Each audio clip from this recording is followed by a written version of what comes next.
రవి గారు, ప్రశాంత్ కిషోర్ ఆయన 2 significant statements ఇచ్చాడు.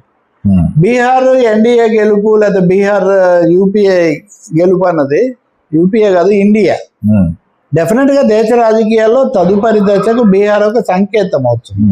ఈ దశలో అతను ఎక్కువగా నితీష్ కుమార్ ఎన్డీఏకి ఛాన్సులు తక్కువ అన్నది మాట్లాడుతున్నారు. నితీష్ కుమార్ 25 సీట్లకు మించి వస్తే నేను రాజకీయాలు విరమిస్తాను అంటే ఇప్పుడు ఉన్న కాస్త రాజకీయం కూడా అని సవాల్ చేస్తున్నాడు. ఈ స్థాయిలో చేస్తున్నాడు అంటే డెఫినెట్ గా తనకి ఉండాలి. అలాగే రెండో వైపున బీజేపీ ఉప ముఖ్యమంత్రి ఉన్నాడు రాష్ట్రానికి, సామ్రాట్ చౌదరి ఏదో ఉంది ఆయన పేరు.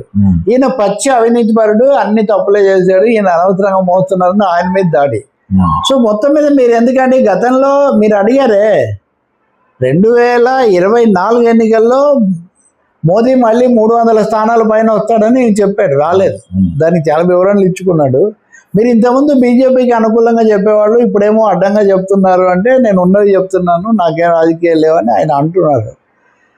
కాబట్టి నితీష్ కుమార్ ఓడిపోతారు. మరి చాలా సర్వేలు జోస్యాలు వచ్చాయి, ఎక్కువ భాగం కొంత ఇండియా కూటమికి అనుకూలంగా ఉండొచ్చు, వాళ్ళు ఇంకా సీట్ల సర్దుబాటు అది చేసుకోవాలి. కానీ ఇప్పుడు ఉదాహరణకు ఉభయ కమ్యూనిస్ట్ పార్టీలు కూడా తేజస్వి యాదవ్ను ముఖ్యమంత్రి అభ్యర్థి అని స్పష్టంగా ప్రకటిస్తే మనకు అనుకూలంగా ఉంటుందని కూడా వాళ్ళు సూచిస్తున్నారు. కానీ ఇంకా ఇంకా కాంగ్రెస్ ముందుకు రాలేదు.